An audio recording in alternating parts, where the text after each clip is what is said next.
आगे लाइफ अपन बनई बहुगे, पैसा खूबे कमाई बहुगे, तोरा से दूर चला जाई बहुगे, कबो न लौट के बहुगे।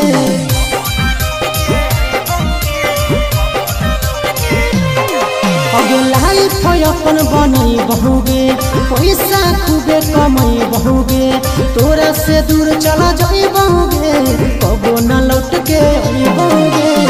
सागर बेदर्दी से बोले भी नाता तोड़ गे,